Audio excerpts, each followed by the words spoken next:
All right, everybody, welcome to episode 176 of the Follow-Tonians. Eric here in Overland Park, Kansas, Pet in Old Swan, Liverpool, and got a lot to talk about. Lots of away matches, Ped. It has been a busy week, Eric. We have spent one game in what people can only imagine to be a hellhole. We're surrounded by destruction and war where most people don't even speak English. And we've been to Russia as well, which has been nice. So, happy days. Destruction and Norwegian. I'm here all week. Tip me waiter. Try the veal. Nice. And going into this week, last week we were very cautious about playing at Anfield. And I asked you last week, did the match and our lineup hinge on Seamus Coleman being fit and playing? Because we thought if he wasn't in, that meant Stones goes out to the right, and this thing comes in at center half.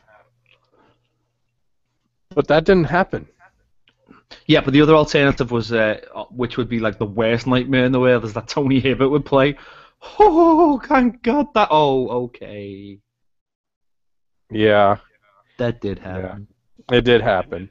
It did happen. But also what happened is I think Roberto Martinez listens to the show, because what you called for, and I wholeheartedly agreed, is we needed to shore up the middle of our midfield, and Besic is our best option. The guy with his own name on his neck. Yes, on the back of his neck, which only can be seen from a very weird perspective. I don't understand that tattoo.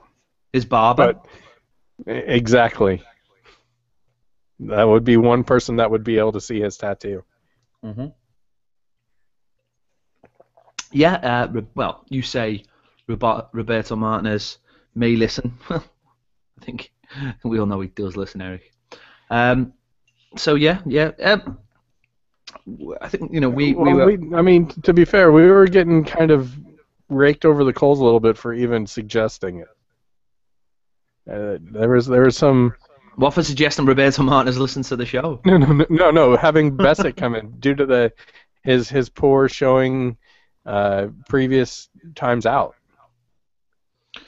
Yeah, I can understand why people would say that, but that's not necessarily how football works, is it? You just because you suck today doesn't mean you're going to suck tomorrow. We sat here last week and we were very, very disappointed about what had happened at Swansea. Yeah.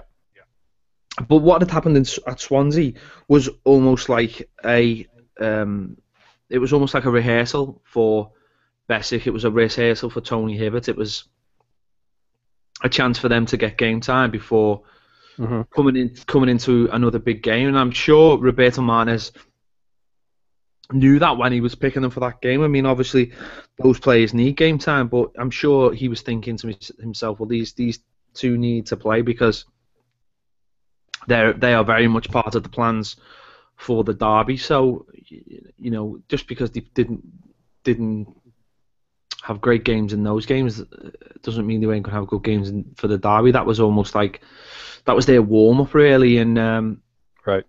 They were both a hell of a lot better in the Merseyside derby than they were in that particular game. Yes, definitely. Lineup was a little confusing. I mean, everybody sees Hibbert in the lineup, and we're thinking, I don't know if this is the best time to get him his first start in 2 years. But looking at our lineup versus Liverpool's lineup, and we had, I think, 9 of our 11 had played in a derby before, whereas they'd only had like 2, I think, or 3 that had played in a derby. So from an experience standpoint, it was probably okay that Tony Hibbert was in the lineup, I'm saying it. I think we had 10. I think Besic was the only starter who had never played in a Merseyside derby before. So from that point of view, we knew what was going on. A lot of the players who were in there played in the last year's horror show. Ironically, I remember last year when we played them at Anfield, and myself, probably both of us, and a lot of other people suggested that night Tony Hibbert should have played that night. So it was funny that in this game he came in and started the game. Maybe Roberto Martinez learned a little bit from that night as well, that sometimes you can't always be gung-ho and you need that little bit of experience and you need that sort of stability to build from. So, yeah, I mean, you know, the side itself was pretty balanced. I mean, you know, you've got a pretty experienced and good back five there. Then you've got obviously McCarthy and Barry with helping out Besic in midfield. Yeah. Again, it was Lukaku on one side, Morelos on the other, and Naismith down the middle. Exactly what we called for as well. Sure. So from that point of view, I think we lined up exactly as we wanted to line up. It was just, you know, I think Hibbert was really the only one. But what can you do? I mean, you know, if Coleman's not available, he's not available. And really going into this game, there's not many options. And, you know, as you just mentioned, moving Stones out seems to... doesn't seem to be. No one wants that now, and I think at that point you're taking what has developed, and we'll get into it later. One of our best defenders at the right side of the center half position, and of anybody out there, you want him to be the most comfortable with his age. You don't want to put him in a position where he's second guessing and having to think before he acts. And he's pretty comfortable. Well, he played right back last season at Anfield, and he never had a fantastic night. But it never really. I don't think he's not a player that you can like scar for life by it with a performance. He takes everything. Yeah, I don't think he cares or anything, but I definitely think that he doesn't move as quickly and he doesn't read things as well yet, maybe, as he does. He's not a right back. Exactly. He's not right back. He's a centre back, and when he plays centre back, he's comfortable and knows what he's doing. And he's better at centre back than right back than Jags is at left back, or at centre back on the left side. So, of the two evils, it's better to have him and Jags in the middle, with Jags slightly out of position. We talked about this last week. I don't think it is an evil. I don't think Jagielka playing on the left side is that much of a problem. I think they complement each other. I think John Stones plays on the right side, uses all his skill, all his technique, all his football ability, and all of his Inspector Gadget legs. Yeah, plays himself into situations where he's got the ball, he can spread the ball, he can move into midfield with the ball. And Jagielka's skills are, he's a very, very good defender who reads the game really well. And what it does by putting Jagielka on the left, it almost just says to him, like, you go there and you just defend and you don't worry about the other side of the game because Stones has got this. So it allows Jagielka to do what he needs to do. It's an interesting one. Distam wasn't playing. He was sat in the stands. He hasn't took any part in Krasnodar games, but there's no talk of him being injured, which is strange. There's, someone will ask a question, is he injured? And I've not heard that question asked, and I've certainly not heard Roberto Martinez volunteer that information. So I really don't know what's going on there with them. But frankly, I'm not really that bothered. Don't get me wrong, I wouldn't mind them sitting on the bench, but I'm happy that those two are in there and they're playing that position. And as we've said last week, the right back position, it's something new needed to be found. And I'd rather have Tony Hibbert playing there than having John Stones playing there. And to be fair, I thought Tony Hibbert had a good game defensively. I thought he did really well. He's never going to offer you what Coleman offers you, but I thought defensively he kept it really,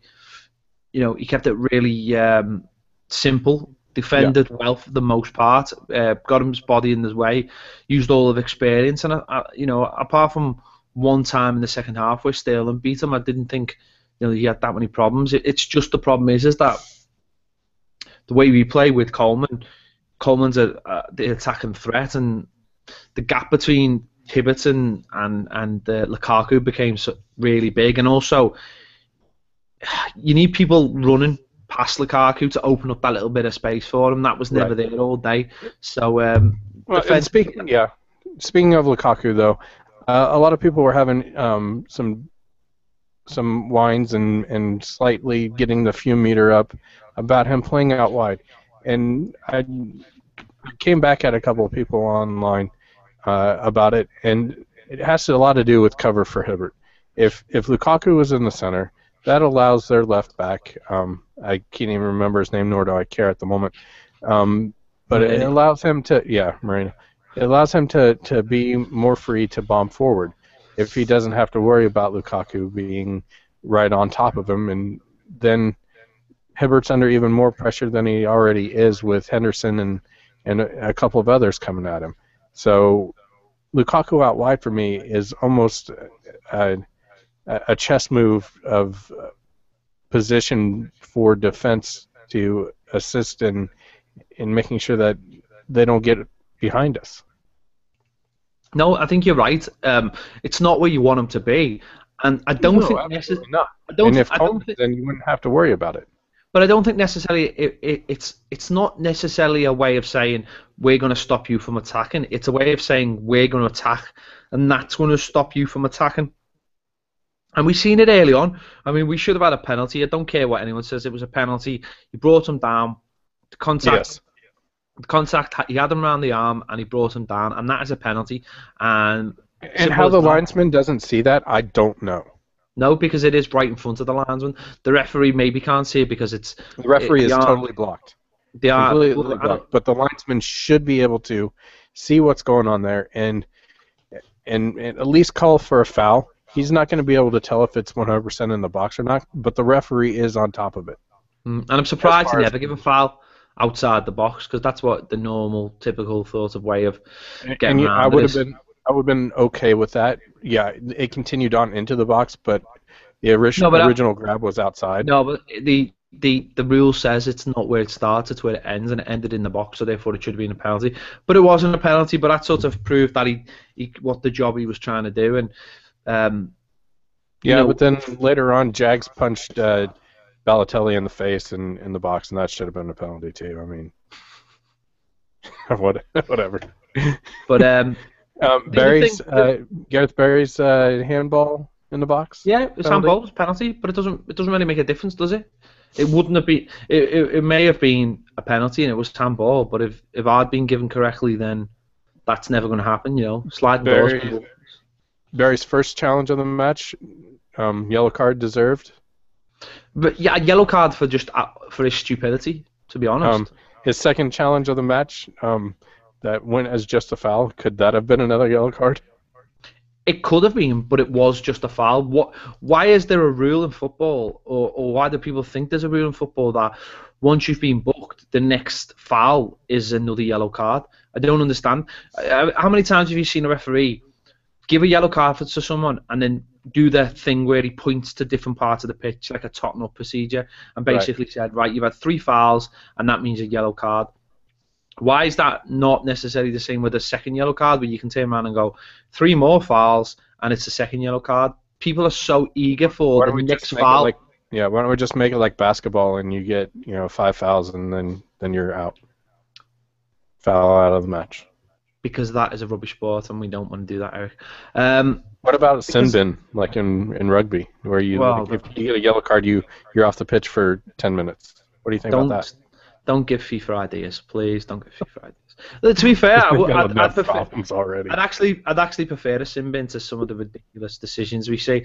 I don't know, like imagine, can we make the referee sit out for a while, cool him off?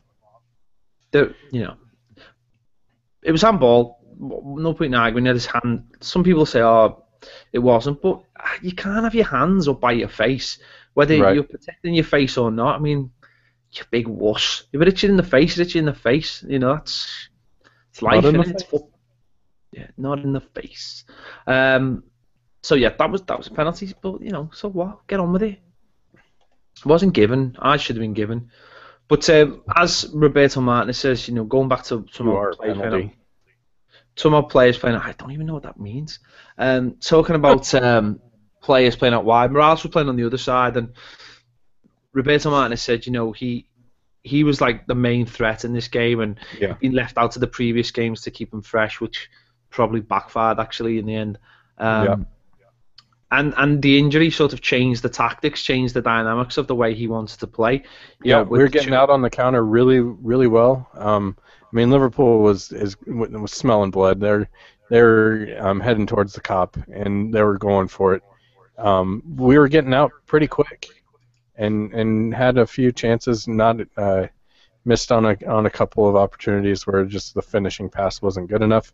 That's kind of just like the story of our life. But that breakaway by Morales, he's about to go around Gerrard in the box, and he grabs his hamstring, and it's just he doesn't do very well against Liverpool. I've noticed this is the third time he's been subbed off to injury now.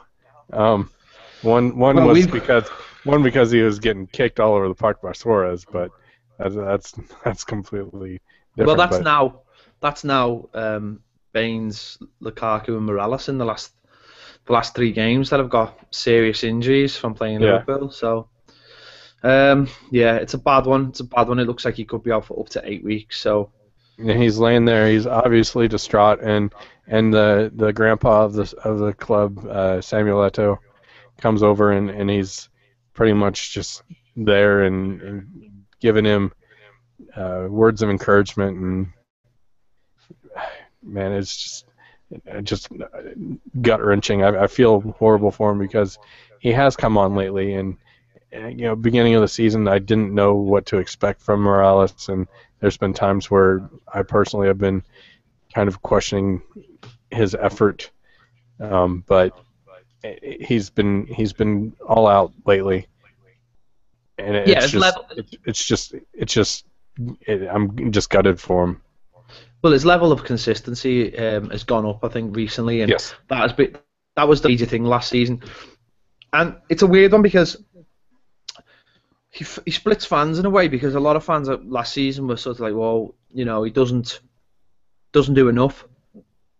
And then the other fans, which produces records of saying, well, this is the amount of goals he scored and this is the amount of the assists, and that almost backs up both arguments, because when he plays consistently, or even when he doesn't play consistency, he's got an end product. So you thought, well, if he's consistent all the time, imagine how good, how many goals he get and how many assists he's get. So that's what he basically said he was looking to do this season. So let's just hope, let's hope he's back sooner rather than later. I mean, as I say, I'm not expecting anything short of a couple of months. Yeah, McGeady comes on, switches over to the right-hand side, but it's just keep on. Things kind of slow down a little bit after Morales goes off, but it ends 0-0 at halftime. It did. Yeah. Yeah.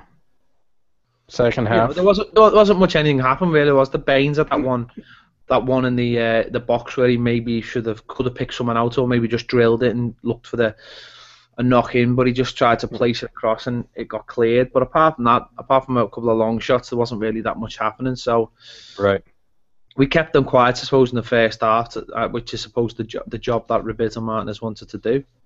Yeah. Second half. Right back at it. They're going full steam downhill at us. Yeah, but I mean, they didn't amount to anything, but there's definitely a lot of pressure right at the start of the second half. Yeah, Balotelli found himself on his backside more than anything else. He was falling over every time. Every time anyone went near him, he was falling over left, right, and centre. And I know he got the foul off Barry in the first half and was probably looking for a few more. But right, and then the punch in the face by Jags was pretty sweet. And then he gets he wins the ball back off Barry, which was disputable whether it was a foul or not. I'm not sure it was too much of a foul, but he won it back.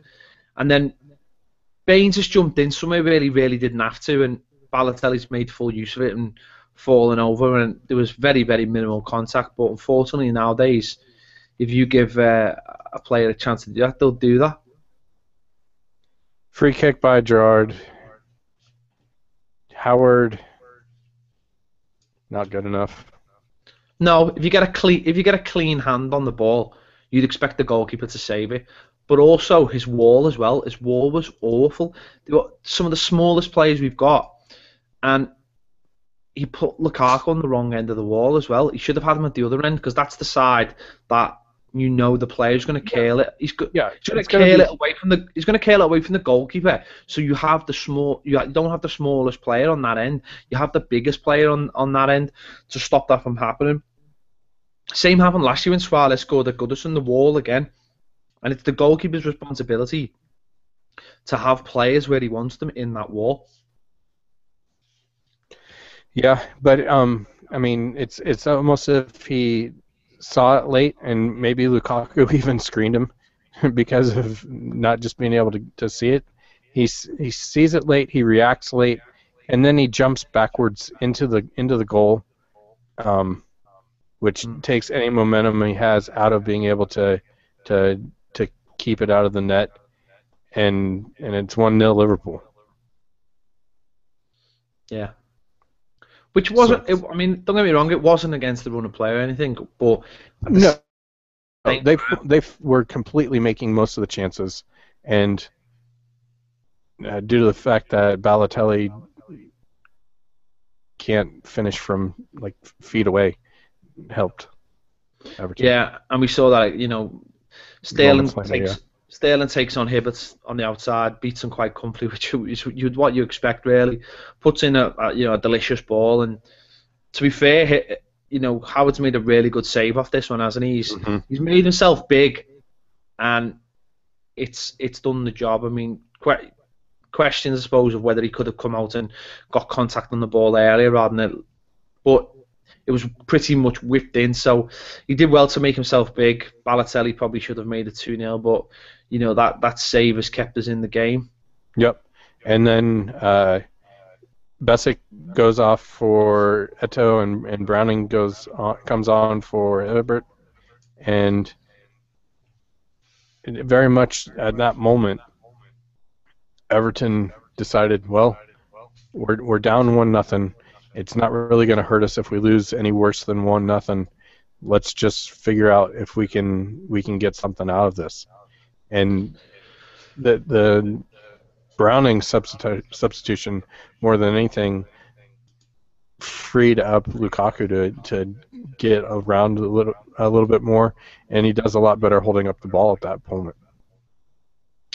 Well, Hibbert going off basically came from, I think, Sterling taking him on and doing him the way he did, and he brought Brown on, and for his first competitive football, in a derby. I mean, that's to come in and do how well he did. He got on the right hand side, and he really pushed on, and somewhat a big, strong lad. So Sterling, probably didn't fancy trying to take him on, and he just stayed up. Balotelli's not going to get him to back down either.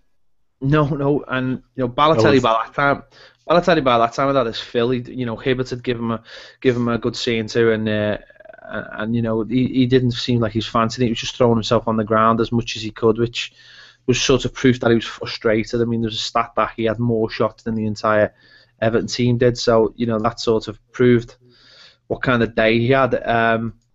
Yeah, so he's taken 63 and he's netted 1 so far. Yeah, as a Liverpool player. Brandon kept it up the end of the pitch. He was chasing lost causes. He was doing basically what you'd expect any sort of young kid to do on his debut, really. And in a derby, yeah. Yeah, he was just in his debut, yeah, just in his right. But then also in a derby, yeah. As you mentioned there, Eto'o came on as well, and he was keeping the ball alive a little bit better, and that was opening a little bit more space for the Lukaku, as you mentioned there. But really, it didn't feel like we were throwing in like Lord Adam wasn't like we're throwing the kitchen sink at them. I just think it opened up. Yeah, but it was still sort of very slowly, and we weren't sort of throwing anything. There wasn't a mass amount of urgency. it was, slow, slow, slow. There wasn't. But sometimes that can be better, I suppose, because you're not. Sometimes if there's too much urgency, you're just giving the ball away all the time. Right. But then, as you mentioned, Tynes Browning's gone down. He's threw a ball in the box, a bit of a lost cause. He's kept it in, threw it in the box. It's gone out to McGee, who's thrown it back in the box, and then Lovren heads it to safety to Phil Jagielka. Or did he? Or did he? I don't think he did. And Jags puts his foot through it, and it goes in. He did put his foot through it, and it did go in, and it was glorious, rather splendid. Let's just say, glorious. It was fantastic. Or was it a miss hit? No, I don't think it was a miss hit. I think he put it. I don't think it was either. I think he just thought, right, I'm going to hit this, and he said himself, didn't he, that he had laid off one earlier. Yeah, he had a chance, but he laid it off, and he thought, well, hell, this is a derby. Next time it comes to me, I'm going to give it a rip. And it comes out, and it just sets up perfect for him. It's a little bit off the ground to where you can get your foot underneath it, but not so much underneath it that it skies. And he hits it about as pure as you can with a lot of power. It's coming at Mignolet, and I've heard over here, like Tony Miola, the ex-U.S. keeper, said he thought that Mignolet could have saved it. Not necessarily that he should have, but that he could have. And I don't know, looking at that shot from behind towards the goal, the way that it's hit, and that skirtle kind of blocks the view of Mignolet for a little bit, and it's coming kind of straight at that moment. Whenever it finally comes into view, it looks like it's not going to move too much, and then all of a sudden it just makes a right turn. It does arc. It certainly did arc away from him, and I don't think anyone was saving it. I mean, as soon as it left his foot, I thought this has got a chance. I thought this is. Yeah. I thought this is going somewhere. It's going very, very close, and it flew in. But I've heard that. I mean, Gary Neville tried to make the same argument over here. It was never getting saved, and people have said, "Oh, he should have gone with the other hand." What on a trampoline? No. See, I don't agree with that. Whenever you're diving, you've got to go with that opposite hand. You're not going to, because if you don't, you're at the moment that you're pretty much parallel with the ground.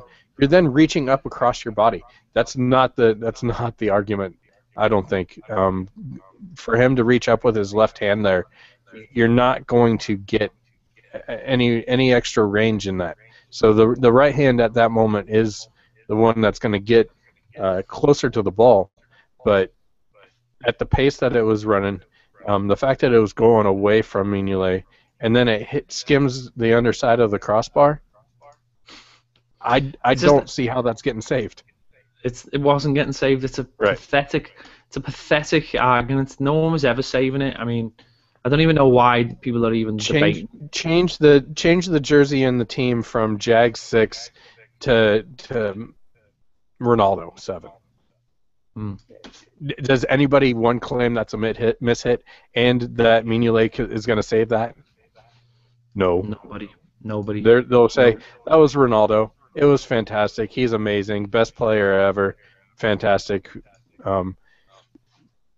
Magisterial. Whatever. and they accept it and move on. But because it's a center half for Everton, and boo. It was an absolute wonder strike, and it was amazing. It was a fitting goal. There's a reason why we're going on about it, because of goals scored by Everton at Anfield, it's up there. Well, it certainly is. It's one of the best goals ever that we've produced at Anfield, and unfortunately it wasn't a winning goal, but it was certainly a goal that we'll savour. It saved us from getting beat in the last minute, it was at the top end as well. I mean, it had Hmm. all the ingredients, all the ingredients. Um, How do you rate his celebration?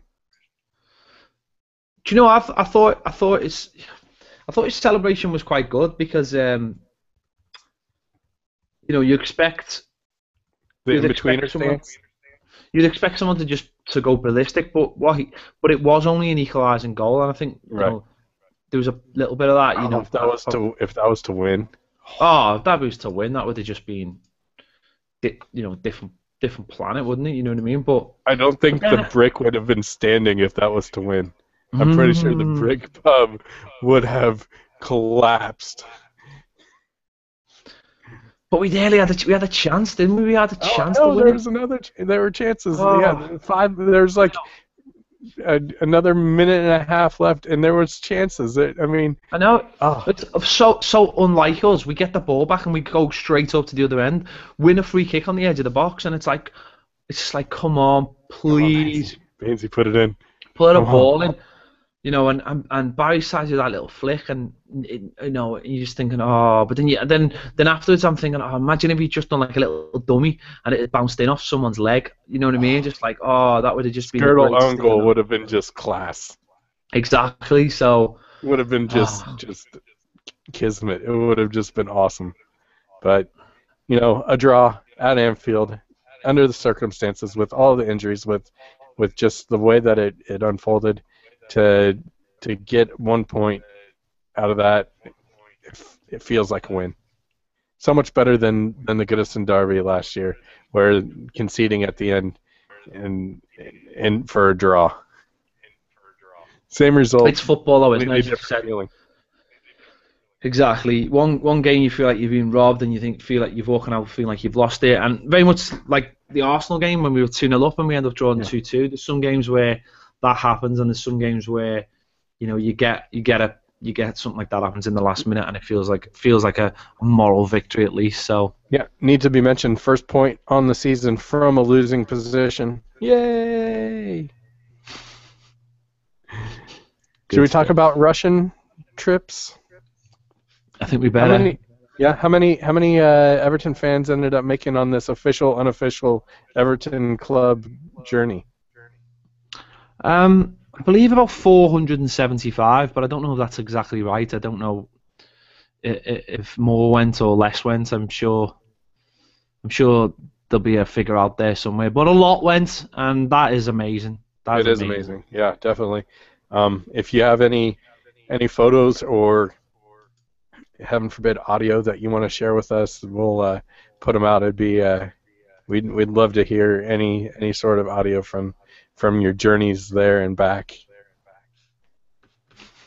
Let's talk a Don't, little bit about the I lineup. don't know how much of it we could play of it, Eric. Probably none, but at least we can listen to it, Ped. Lineup for Krasnodar. Well, again, you're talking 3 days before a trip to Old Trafford, so Yeah, you've got yeah, to make very changes very as weird well. match schedule for us. I know I've heard some people actually say, "Oh, it's disgusting that we've got to play at 12 o'clock on Sunday." Listen, we're playing Yeah, 12 because it's o'clock. 6 a.m. We're playing 12 o'clock because we're on TV and we're getting paid for it. If we didn't want to play 12 o'clock, we wouldn't play 12 o'clock. It's as simple as that. So Yeah, we'll get into the derby in a little bit, but or not the derby, the Man United match. so he's changed a few plays again. He's kept the same back five as he did at Anfield. So he's trying to work off Yeah, that base. He's still still no got Robles. No, still got Barry in the middle there. He's changed a few plays in front. He's brought McGeady in, who's obviously been in and out all season. He's brought Gibson in, who obviously played at Swansea as well. He's brought Etta in, who's played plenty since he signed. Right. Osman and Attu in. So, he's Yep. mixed it about a little bit. He's mixed it about. I think a few people may have thought Brownham was going to go in at right back after his substitute display, but he's kept it solid. He's kept the experience there with Tony Hibbert again, and once again he's not let anyone down. Yeah, it's even a little stronger squad than I thought they could have or were going to go with. Mm, Just due to Listen, the matches right now and the travel. Well, do you know what? The travel actually wasn't that bad. It was a 4-hour direct flight. It was. To be honest, it was fine. There's a time difference. That's me getting to LA. Yeah, it's not that bad.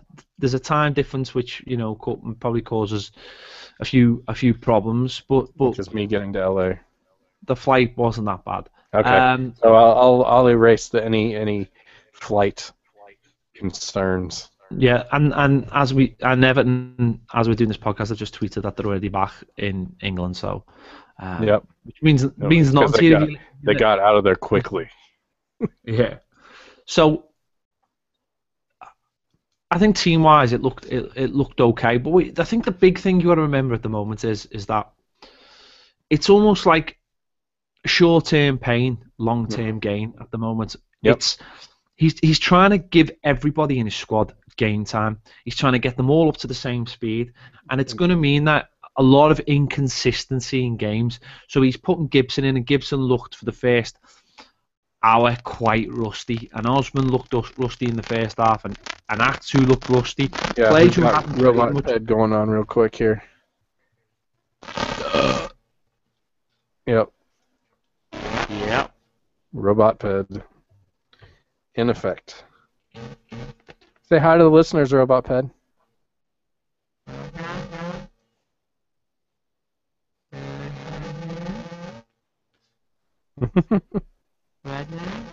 Still Robotnicked. It'll go. Oh, it's starting to come out of it. Are you there? Yeah. It's better, but it's still there. Well, just wait, Eric. Just wait, Eric. Yep. Is it there? It's there. It's good. We're good. Okay. Hold on a second. Let me cue this back up. Okay. Do that, Eric. Do that. Okay. Seeing games. So he's putting Gibson in, and Gibson looked for the first. Okay. Hold on a second. Go. Ready? Yeah. Okay. So, he's put Gibson in there, and Gibson looked quite rusty for the first half. He's put Osman in there, and Osman's looked, off the pace a little bit again. Osman-like. Atsu's come in, and he looked very, very rusty and didn't have the best of games, but, lacking confidence. But the thing is, it's about getting all these players up to speed. It's about getting all these players to a level where you can swap them and you don't have to worry about them. He played Bess's last week and then in the derby he sat out, and he may have part of the Man United game. This game might have come a little bit too early for Oviedo. There's options, and they all need to play some part, and the only way they're going to get fit is by playing. Right. And that's what the right thing. I think that's what he's looking at. He's thinking short-term pain, long-term gain, and if we can keep a solid base by having certain players playing the back four, and I think I'd say that's why I think he's using Hibbert, because he knows he can rely on him. He knows he's got experience, and that's what he was banking on for this game. I think he knew that for the first 20 minutes these were going to come out and throw everything at us, and he probably thought, if I can get through that first 20 minutes and calm it down, then we'll be all right. And to be honest, that's what happened in the first half. Yeah, fully agree. The first 20 minutes or so, it's Krasnodar, just Hellions full out pressing, not letting us get comfortable at all, which I think was exploited even more by the fact that we were very narrow. At some moments, it looked as though we were almost playing like a 4-2-2-2. Gibson and Barry were right next to each other. McGeady and Osman were right next to each other, and Atsu and Heto were like right next to each other, and nobody was letting the defense have any opportunity to make a pass, and so it was a lot of misplaced passes and long balls right at first. Well, one of the problems was yes, the three in midfield, Barry, Gibson, and Osman. There's not a lot of pace between the three of them, is there really? Do you know what I mean? They are quite slow. Right. and they were hitting us. They were pressing high, hitting with And that's pace.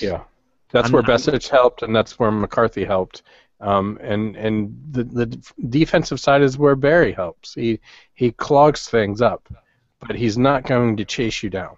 But I thought Barry played really well all game. I thought he was Yeah. really, really good. But for the first half, Osman and Gibson his passing was atrocious in the first half. He just couldn't get himself going. He was so rusty. But he has to play these games to get out of that. That's the thing. Osman as well looked rusty. Atsu just was doing things in the wrong places. What annoyed me about Atsu is he had the beating of his marker every time. And there was one sort of quite about half an hour in where he got the ball and all he had to do was run towards the goal and have a shot, and he pulls it back. Yeah, he pulled it back to Osman, and it was a terrible ball, but he was running towards the goal, and then sort of was like, should I keep running? And the thing about it is, once he got in the box, it would have to be a good tackle or it's a penalty, and his choices are so poor, it's unbelievable. But what I try and think, well, think about De La Feu this time last year. He was very, very similar. Now, don't get me wrong, I think De La Feu has got so much more talent than Atsu is. Atsu is an athlete, that kind of player, where De La Feu is a skillful player with a lot of pace. And it's going to take time with Atsu, but he wasn't offering us anything. Eto was trying his best, but again, he's not a player blessed with pace. We couldn't get away with it from anyone. And McGeady is a tricky player, but again, he's not blessed with a lot of pace. So they were just pushing on us. And he does like the step over, though. He does like a step over. Unfortunately, most of his step overs, he goes to the bar.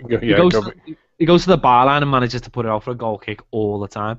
But after we got through that 20 minutes, we got a little bit of control.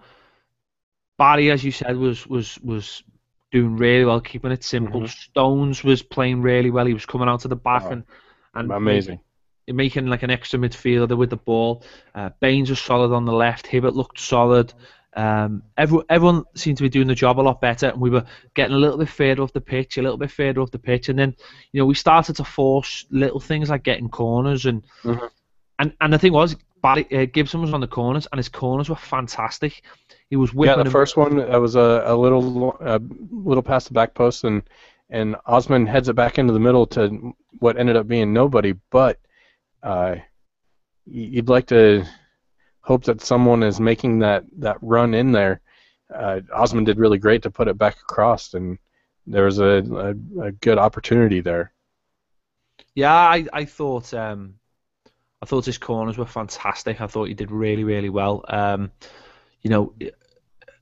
I thought he that was a major plus point, set pieces, and Stone should have possibly done better as well off a corner as well. He had a good chance with that. The keeper was well beaten, and we were going into the game. McGeady did really well, made the keeper push one wide, and then for the last 5 minutes of the half, we just sort of shut off and just decided, well, we don't need to bother taking chances anymore. We'll just sort of sit off and control the ball.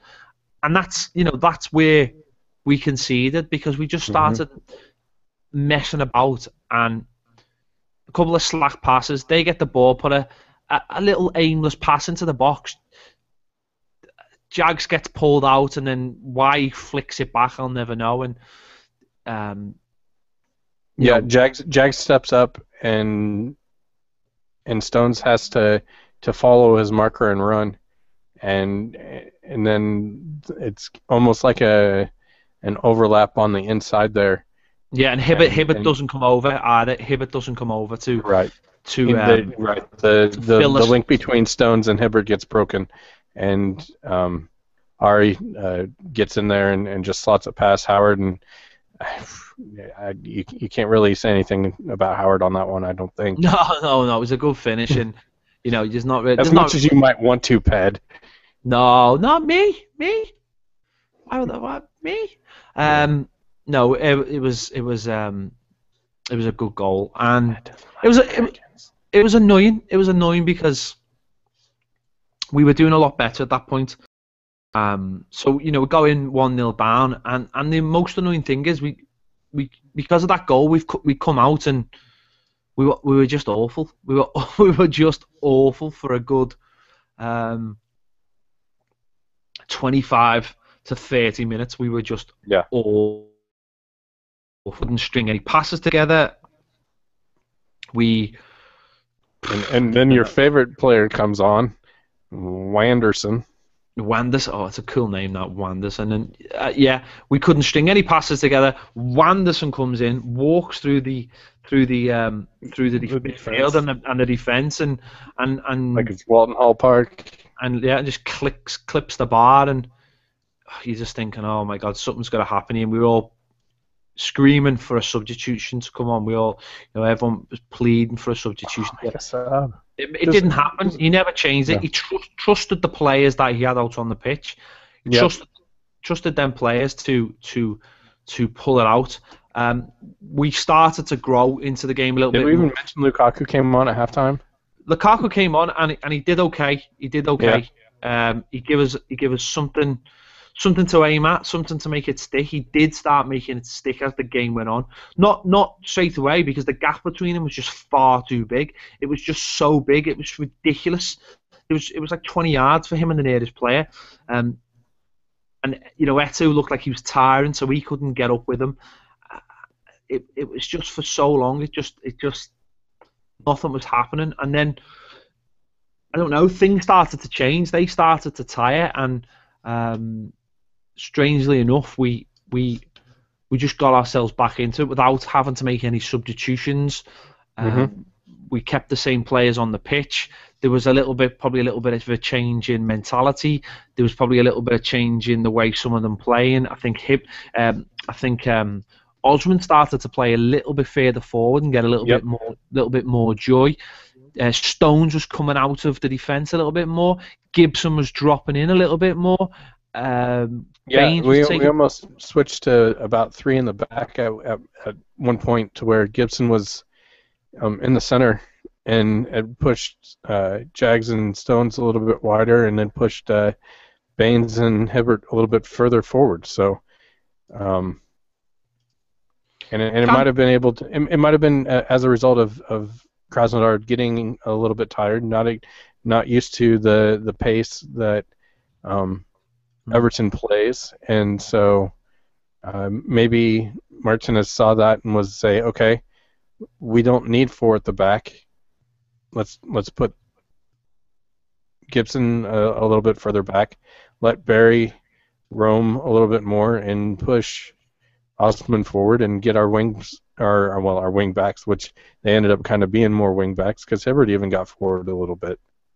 Well, he was bombing forward. At one point, he got into the box, and I didn't even realise it was him, and I shouted shoot, and then I suddenly realised it was him, and basically... And you almost slapped yourself for being... slapped myself for being one of them people. But it very much reminded me of the plot of Rocky IV. I think as further along as we went, we started, at first it was all the power. Just because of Russia, but... Well, it was the power, the pace, and the steroids, really, for the first half. And then, we've gradually got back into it. We were on the ropes, got back into it, and, in the end, they were all chanting for us. And I seen a lot of changing out there. I seen a lot of changing. And I thought if they could change, then we could change, and the world would be a better place. We could all hold hands together, sing Kumbaya. I think the Russian army that was behind the goal was even cheering for Everton at one point. They were. Well, mostly down to Tony Hibbert, because they thought it was Putin playing it right back. They thought it was Putin, and they were wondering, like, why is he number 2? Shouldn't he be number 1? Exactly. But anyways.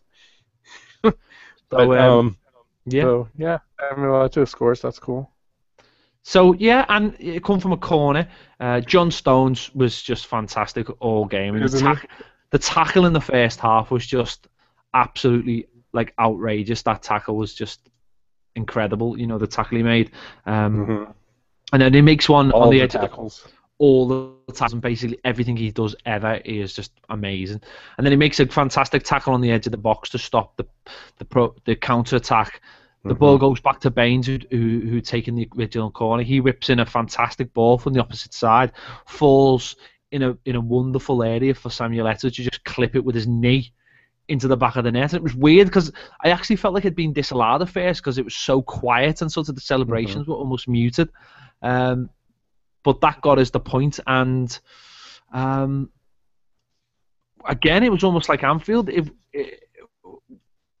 Yeah, was a couple more chances that we had a little bit more time at this moment than we did at Anfield, but yeah, a couple more chances. Lukaku with a header, could have done yeah, better. yeah, could have done better, yeah.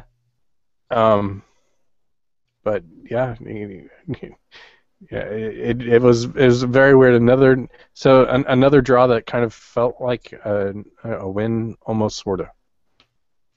Well, a bit less in this because I thought we were for large parts of the game. I thought we were really poor. Right, Um, which means a draw is a really probably unfair result for Krasnodar. of course, yeah. And the other thing is that we've said this before. If you go to these places and you get a point and you win your home games in the Europa, then you're doing well. And it was a difficult game, and we didn't play well, and we've rotated, the squad, and we've got a result. And they're the plus points. That's what you've got to take from the game. I mean, we've only made one sub as well. So the likes of Naismith hasn't come on. That leaves him a little bit fresher for the weekend. Besic hasn't come on, so that leaves him fresh. Yep, So if these players are needed probably Browning, if he's needed, I mean, there's players there that are. maybe Coleman. Well, hopefully Coleman will be back. Oh, I hope Hopefully so. Hopefully McCarthy will be back as well. Yep. What it means is that we've played another game. We're just about to play Manchester United. Then there's the international week. So the players, some of them are getting a couple of weeks off, some of them not, and we'll have come through it. Okay, poor defeats by Palace, but we'll have come through this month or these section of games not terrible. Not we haven't done terribly. Okay, Palace and Swansea were low points, obviously, but Right. we're getting more players fit, and the Premier League is still sort of wide open all over. It's not, we're still in touch and distance of everything going on. It's still pretty early, and we're getting the squad up to speed, and they're the positives you can take from it. Yep. We're top of the group. Lille Yep. and So through Wolfsburg. two matches. Yeah. What you're gonna say? Go ahead. Well, I was going to say Lille and Wolfsburg have won, haven't they? So 1-1. So we're top of the group. We're 2 points clear. We can go Yep. to Lille next, and if we can beat Lille, then pretty We'll much be this group will be, there. It'll be there or thereabouts. If we went to Lille and beat them, and and let's just say the other two drew, then we'd be 4 points clear. I know it's all ifs, buts, and maybes, but what it does do is it keeps us ticking over. If we won our home games, then we're through in this group now, as far as I'm sure. concerned. Yeah, and you've got to say that we've had our hardest home game and probably our most difficult away match as it kind of might play out. It looks like Krasnodar away is not going to be easy for anybody in this group, especially later on in when weather becomes a factor. But yeah, whenever there's a group stage of anything, I kind of like to use that when you're home, draw your away matches as like a par indicator. And so after two matches, Everton is following par. They're doing what they need to. Krasnodar just dropped 2 points today. Wolfsburg also dropped 2 points, but they also dropped one at ours. And then Lille dropped 2 points at home against Krasnodar. So that we're doing what we need to do to move on. So just keep doing what we're doing. Exactly. We're doing what we need to do, and I think everyone would have took a point before this game. So Yep. keep rolling. That's all Yep. we can do. Alrighty, we'll take a break. We'll be right back to talk about Man United.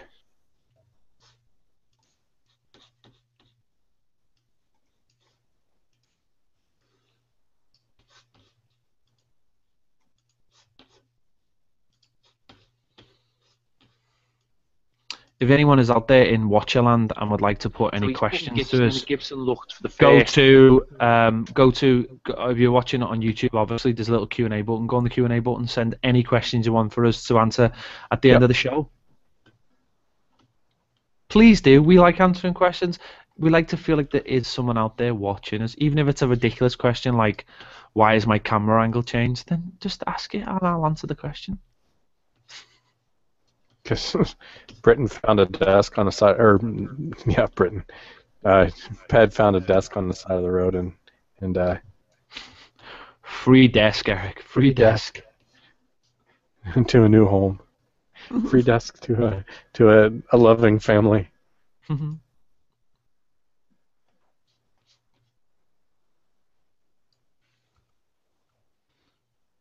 Alrighty, I guess we should probably do this. That was almost an hour. Oh, well, we'll keep this short. Okay, that'd probably be a good idea. Bumper? There's no show next week, so it's bumper. Yeah. I kind of like these, like, right after the match. I actually remember what happened in them.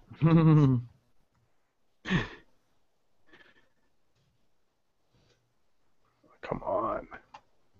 Audacity, quit being a jerk. Okay. All right, here we go. All right, we're back on Follow Tony. It's brought to you by Apsis Services Limited. Yes, our lovely show sponsors. Go check them out. They will help your business improve in anything that you need it to be improved upon. Cool. Exactly. And maybe they can improve our podcast. Yeah, how could they do that? They can't. We're too awesome. So, Old Trafford. This might be a decent time to go there. Or it could be the worst time to go there. Yeah, Rooney decided that he didn't want to play against Everton ever again, and kicked out in their previous match. Got straight red, so he's ineligible. I saw Herrera is injured. He has got a rib injury. Yep. Blanket still. I think he may be back. No. I don't know. You tell me. Is he or isn't he? No, he's out one more at least. Oh, okay. Because remember they don't have any. They didn't have any League Cup matches to run through his suspension. So I think this is his third match out against us. So I'll take your word for it. I thought he only had a 1-game suspension, but whatever. It was a straight red. Put it this way, they've got a lot of players out injured. They've got hardly any defence. They are massively struggling at the back. And that's the battle of the English left backs, as some places are starting. Really no, because one is playing for the senior squad and one's getting called up for the U21 squad. So yeah, but what to say? It's you look at the defence and you think, yeah, that's we can do something there, and then you look at the attack and think, right, you look at the back, they're like, man, they are horrible. They're there for the taking. Then you look at their front section, you're like, holy crap. Yeah, that is definitely the issue. Is they're starting. But there's no Rooney. Di Maria, Mata, Van Persie, some guy named Falcao, something or other. Falcon. They have got a decent starting forward. I always think of like Falco from Star Fox, whenever I see Falcao's name. Good for you, Eric. Good for you. But they've got a lot of attacking threat. They've also had a week off, whether they like it or not. They've had a week off since they played West Ham and beat them so unconvincingly. And they're there to be beaten, aren't they? And the hoodoo of Old Trafford was broken last season, so there shouldn't be any issues going there and trying to beat them. That and Van Gaal has worse hair than Donald Trump, so I mean, there's that too. He's a very, very Donald Trump oriented guy. You can tell he models himself after the Donald Trump hair school of hair design, and he does. But it's defensively they are very. I'm trying to get you on some crazy tangents, and you're not playing along with me today. I don't know where I would go. The Donald Trump thing. He's a gimp. Just put it out there. He's a gimp. It's like the love child of Beavis and Donald Trump, but he's just a gimp. I don't like him. I don't like his hair. I don't like his politics. It's I don't because like him he's just. Dutch, isn't it? And I thought we were talking about Donald Trump. I don't know. Donald Trump's not. I like Van Gaal. I've got no problem with Van Gaal. I actually like him. I think he's. He looks like one of the Interesting. orcs. He looks like one of the orcs from Lord of the Rings. He looks like one of the. I think, yeah, looks like the one on the boat with like the pig face. He looks a bit like him. Yeah, looks a bit like him. I don't like it, but I like Van Gaal. I think he's a good coach.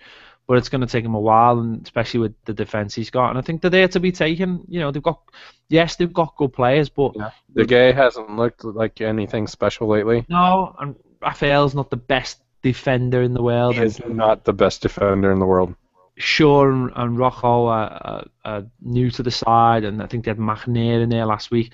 Okay, Blint's a good player, but you know, I'm sure McCarthy can show him a clean pair of heels this week. So, you know, they haven't got a massive amount of squad players either to bring in. Okay, Fletcher could come in for Hiera, Mata will come in for Rooney. But apart from that, there's not much going on. Okay, Yanazai's there, but they're there for the taking it. I think it could be a bit of a basketball style game, bit of a ding donger and up and down and. Don't ever say ding dong ever again. Oh no, I like saying ding dong. It's cool. It's cool on ding dong. But it's up to us. It's up to us to go there and be positive, and hopefully hopefully players. It's very It'd easy be nice to to have like a Pinar back or a Coleman back. Any word on either of them? No. Oviedo? Well, Oviedo was on the bench, wasn't he, tonight? Yeah. So he's there, but it's about game time, isn't it? Of course, it's about game time. I wouldn't mind another Oviedo winner. Quite funny, actually, because I've just been looking at our website and I've popped up saying, "Have you been injured recently? Do you have a claim?" So, nice one. That's hilarious. Oh, that's weird. That's very wrong. So yeah, we've got to go there and be positive, haven't we? And hopefully, don't use any excuses about players being unfit or anything like that. We go there, we have a go at them, and whatever happens, happens. I think it's a lot easier to go to places like Old Trafford than it would be going to Anfield. There's still that like hoodoo of going to Anfield, and if you lose, fans have got to face the consequences. Whereas you go to Old Trafford and have a go and lose, it's not the biggest disaster in the world as such, because at least you've gone and tried.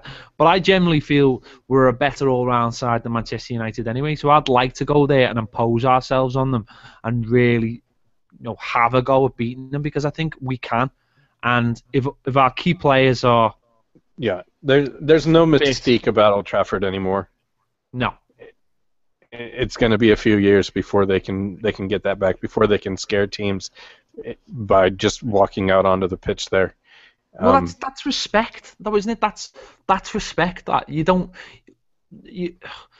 people said, well, when Ferguson went, the air of invincibility just disappeared, but it disappeared because they started to lose games. Yeah.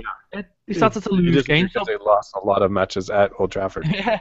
People started thinking, well, if they can beat them, we can beat them. I remember we beat them, and then Newcastle went there on the Saturday and beat them, and suddenly people started thinking we can do this, and I think that's still the case, because West Brom and Swansea have been there. Yeah, Swansea have been there this season and beaten them, and they've lost away at Leicester, and West Ham gave them a good game last week. So it is there. You've just got to keep it tight and take your chances. But that's any game of football, isn't it? And hopefully with the settled defenders we've got now, I think Baines is starting to look at it back to his best going forward and back playing at the back. I think although Jags and Stones had the little moments against Krasnodar, they're looking back to the best.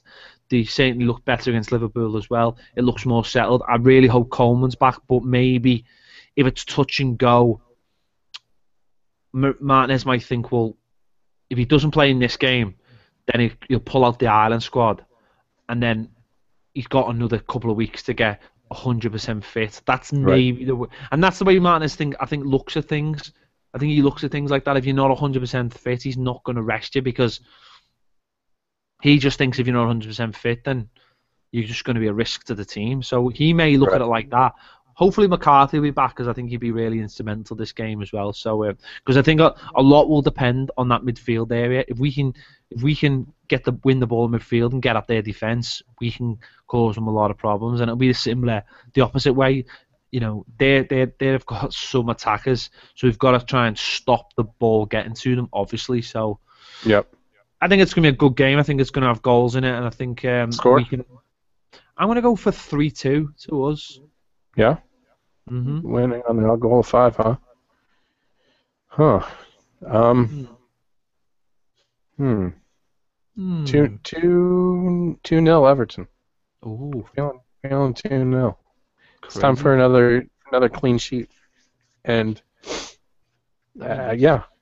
I for some reason I'm thinking 2-0. Ooh. So sounds good to me. Be Anything nice. else? Kind of went through this segment a little quickly. We went over last segment, but next week is international break, so we'll take a break with the squad just the same. Not really any news lately. Well, no, it's not a news kind of time, is it? It's there's not much going on really. The ladies got relegated, which is a bit sad. Yeah, after 21 years in the top flight. It's been tough for them though. I think monetary wise, they've always been run as a. I mean, let's be honest. Kind of a scab. Everton haven't got a lot of money. I mean, you know, in relation to other teams, okay, people go, Right. oh, he spent 28 million. But they were in Europe recently and did really well. And what's happened in women's football is the likes of Chelsea and Man City and Liverpool. They put money in their clubs, and it's probably something to do with FFP in a roundabout way. They probably use them. And City and Liverpool and Chelsea, they spend a lot of money. So Liverpool probably, again, because of the American connections, and they probably think because women's football is big in America, they can use that as a way into getting fans in America.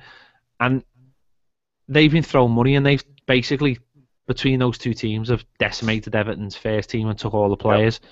And Everton just don't have the budget to go out there and get players. They get a lot of young girls from Liverpool, and that's great. Yeah. That's great.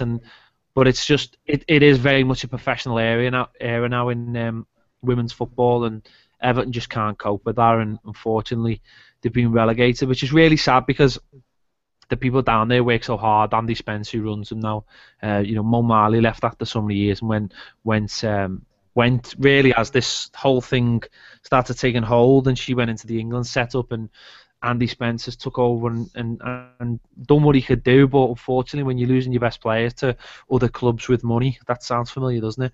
Then it's really tough. So, yeah, hopefully they'll bounce back. But apart from that, there's not really that much going on because it's sort of the time of year where it's all about football. There's just too much football going on to really worry about anything else. You know, there's nothing really happening. Yeah, so international break, and then we come back and we've got match on the weekend, midweek match at Lille, and then another match to finish out October. And October is already dusted. Yeah, it's gonna be. It comes back and you're straight back into it. I know Lukaku's been called up for Belgium and Stones, Jags, and Baines have been called up for England. I think Naismith's been called up for Scotland, which is still not its own country. No, Coleman and McCarthy, I'm sure, will be called up for Ireland if they are both fit. But as you mentioned, we come back against Villa, then it's Lille, and then it's a much sort of nicer run of fixtures. The next set of fixtures: Villa, Lille, Burnley, Swansea at home, Lille at home, Sunderland away, West Ham at home, Wolfsburg away, and Spurs away. Keeps going. Do you know what I mean? That this is the last international week, I think, till February, so it Yeah, I very was going much to say February, March. I can't remember. this doesn't stop now. This just keeps going and going and going and going, and it's not until you get to I'm trying to see till February, I think. Think it's February till there's a break. So this is Yep. it now. This is probably And why. hopefully in February we're in knockout stages.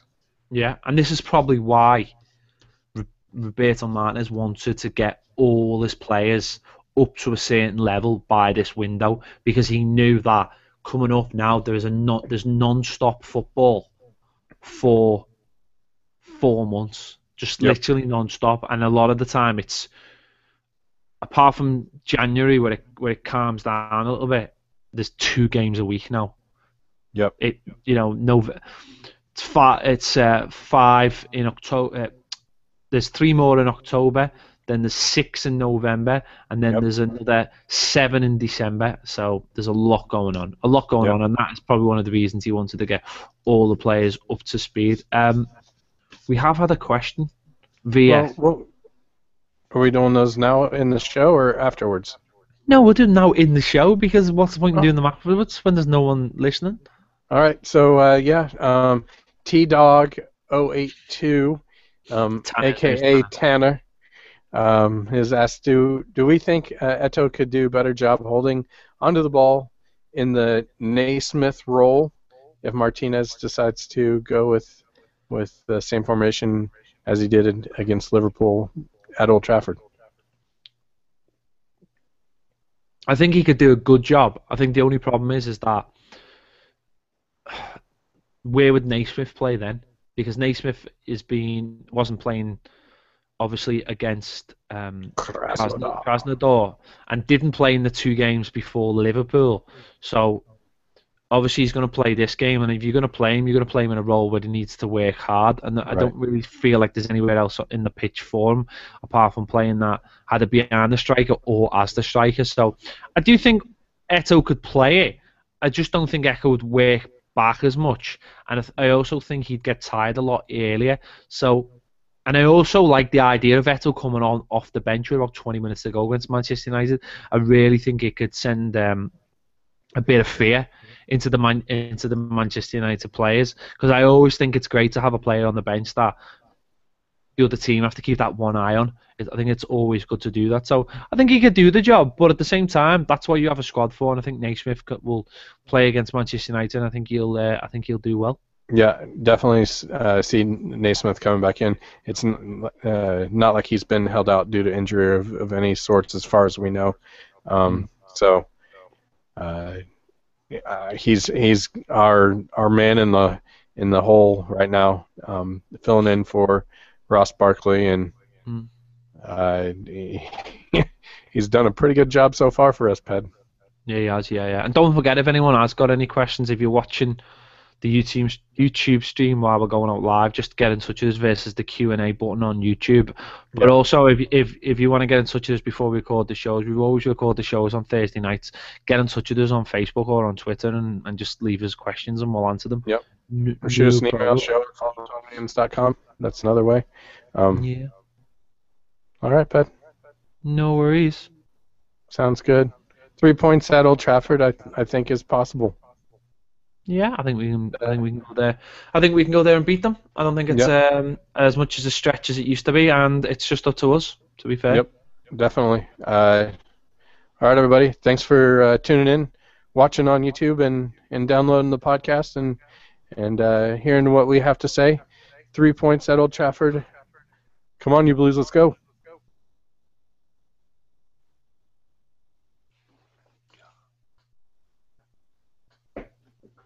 Yay!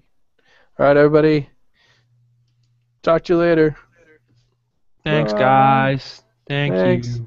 Bye. Hey.